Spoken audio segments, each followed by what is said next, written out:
It started with an ambush, a patrol on a normal road, then gunfire out of nowhere.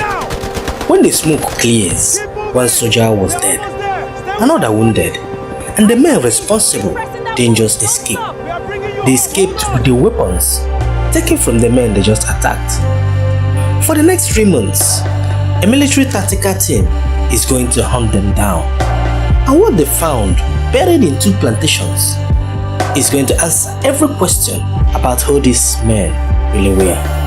This is Operation UDOKA, the story of how military tactical team hunted down a criminal syndicate that ambushed and killed a serving military personnel officer and also carted away his weapon.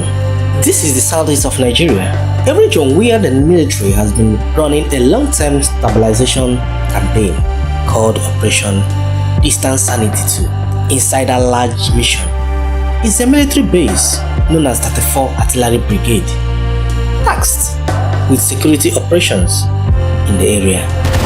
On May 4th, 2026, personnel from that brigade gets hit in an ambush. Not just an attack for the sake of chaos, this one has a purpose.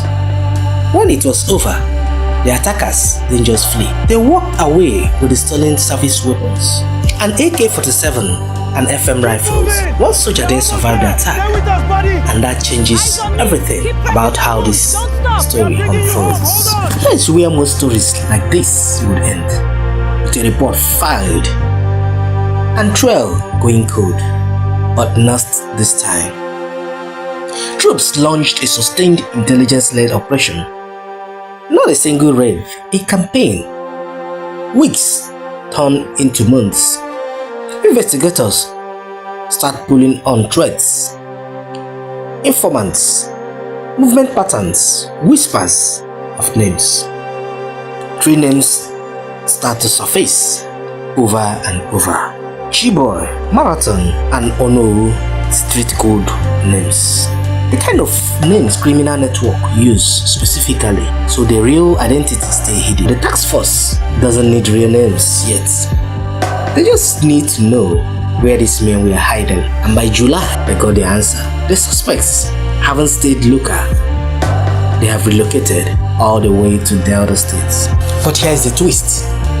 Catching the men isn't the end of the story. The stolen weapons were still missing, and that's when the suspects did something investigators are always hoping for but can never count on. They talked. The suspects led troops to 2 locations: Aga Plantation in Ibaga, River State, and Omodike Plantation hideouts, places they built to keep evidence buried.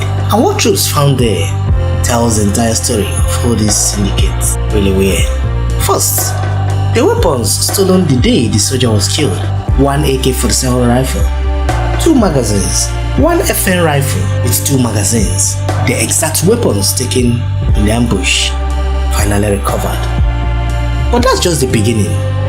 Troops also uncovered 3 more AK-47 rifles with 9 magazines, pistols with their own magazines, 194 rounds of 7.62mm special ammunition, 45 rounds of 7.2mm NATO ammunition, military clothing, jungle hats, a fragment protection jacket, an empty first aid box, and 5 mobile phones believed to be linked to the wider criminal network. This wasn't 3 guys acting alone. This was a stacked, organized operation with more weapons used in a single ambush, and phones that could connect them to people who were never at the raid at all. The ambush on May 4th wasn't one-time act. It was one piece of something bigger. Chiboy, Marathon, and Onowu, all 3 now in custody, facing prosecution. The headquarters Joint Task Force Southeast publicly commended the troops involved, not just for catching the suspects, but for the months of patience, coordinated work it took to get there. Multiple units, multiple states, 0 shortcuts and 0 casualty. And for the families of the soldier who didn't come home from that ambush. There's finally something that resembles an answer. It would have been easy for this to end as an unsolved case, a bad day that just got fired away. Instead, it turned to a 3-month manhunt, ended with an entire hidden arsenal pulled out of the ground. But those 5 phones, that's the part of the story that isn't over yet. Whatever that is on them could lead investigators to people who were never anywhere near Bebe or Oleh or either of those plantations. This case might be closed, but the network behind it that's still being unraveled. If you enjoy true crime and investigative stories, kindly subscribe to the channel for more stories. Drop a comment with what part of the story that stood out for you most, and I will see you in the next video. Thanks for watching.